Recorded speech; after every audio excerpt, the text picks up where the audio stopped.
Hi everyone, this is Shushoku Cafe. My name is Takeshi from Quick USA, and we are talking about automotive industry today. And here is Kasia-san. Hi, my name is Kasia. I'm from Ikigai Connections, and I run the NihongoJobs.com job board. So we're very excited to be here to talk to you about topics that everyone always asks Takeshi-san and I these questions. What does this industry mean? What does this mean? So we are here to answer your questions. Yes, and we will talk about automotive industry. Last time we spoke about manufacturing, and the second industry we have a lot of question is about automotive industry. And most of the candidate, when they hear about automotive industry, the first question they say, like, I'm not into too much about the car. I don't know about the car. But for me, don't worry about it. You do not have to be expert about the car. You don't have to be loving driving the car, something like that. Automotive is just one of the industry where you have some opportunity, same as other industry. So we're going to be digging a little bit more deeper what is actually happening in there. Okay, so before going into detail, I want to explain a little bit differences between manufacturing and automotive. So if you look for some opportunity in the Midwest or South or Texas area, most of the industry is going to be manufacturing. And inside of the manufacturing, there is a one big portion which is Japanese company is good at is automotive industry. So inside of manufacturing, there's an automotive industry. And inside of the automotive industry, there's some trends which is happening in this area. So, which is most famous is going to be Michigan, Ohio, Indiana, Kentucky, Tennessee. Those states is most famous locations about automotive industry. But between there's some differences. So, like in Michigan, there is more like a corporate office or sales representative office or design offices in there. And the other area, which I mentioned in the Midwest, is there's a corporate office as well, but next to them, there's a huge portion of actual factory manufacturing in there as well. So the structure of the offices is a little bit different, and that's makes the person who is working in this a little bit different. In the sales office, in the design office, there's a lot of Japanese expat coming to there. So most of the work is going to be using so many native level Japanese fluency.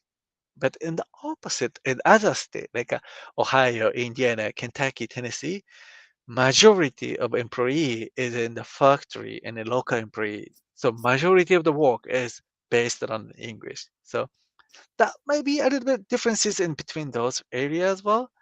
And then today, as we have a question, I think you had experience actually working in the automotive industry. So can you tell me a little bit more insight, what you felt, what you experienced in there? You know, when I was even as a kid in high school and I would journal all the time, I remember many times writing in my journal, oh, I will never work in the automotive industry because everybody I knew worked in the automotive industry. And I just didn't care about cars. I went off to Japan, then Europe, and I was using public transportation. When I came back to Michigan, I looked around at the companies nearby and I got a job at a supplier that is based in Hiroshima in Japan.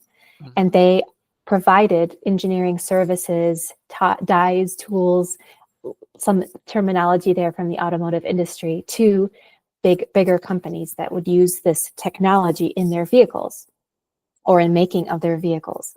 And when I read about that stuff in the beginning, my eyes glazed over. I didn't know what any of that meant, but I applied, and many years later, it was my most favorite job I've ever had because I didn't do anything with cars. I worked with people.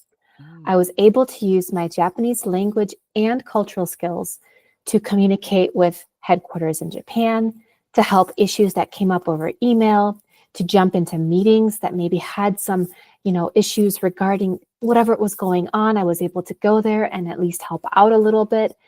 I worked with the subsidiaries in other countries. So it was our sister companies that we worked with, and everybody just, we got along great when we had to do our work. And the Japanese and the English component was what connected us. So I still think it was my favorite job. And I often tell so many people that you don't realize what's happening in the automotive industry until you get into it. It is huge. Do you know how many companies are involved just to make one vehicle? And then each of those companies makes a tiny part or a tool that makes those tiny parts. There's so many people involved. And maybe to you, it may not seem cool to be a part of the company that makes the windshield wipers, but each of those parts is vital, very important. And when we all work together, it's not necessarily the part that we're talking about. You're just dealing with people, it's the experience, and you get the satisfaction of knowing that, hey, all of us, thousands of people at one time, are working in cohesion to get a visually, you see the product at the end, what's done. So for me, fantastic experience. I would do it all over again. And I recommend to so many of my job seeking followers, give it a try. You have no idea what's there until you get into it. That's my story, Takeshi-san. どう思いますか? Yeah, that's right. We recruit a company, we support a candidate to start working in the automotive industry. And then when I see the specific car, which I know the company is involved, I feel like, oh, my candidate is something related to this car. So when I see some car, driving on the street, I really feel happy. Like, okay, I'm supporting this or something like that. And one question I want to ask you, I already have so many questions from other candidates. How did you understand? How did you learn about the terminology about specific automotive industry? Because everybody like, I'm not engineering background. How am I gonna learn about it? How did you? Is there any training for that, or how did you learn about it? Excellent question. And I had zero training. So first I'm going to answer at the end of that question. If right Hmm. now you want to learn the terminology, I say you can go to a particular website that has a Japanese headquarters, and each of those websites have English and Japanese tabs. So you can learn the terminology that way for a lot of the products. For me though, I started as an assistant, an executive assistant, so I wasn't required to know any Japanese. Over time, slowly, I got involved in various projects, hanging out with different departments, sitting in on meetings, learning, listening.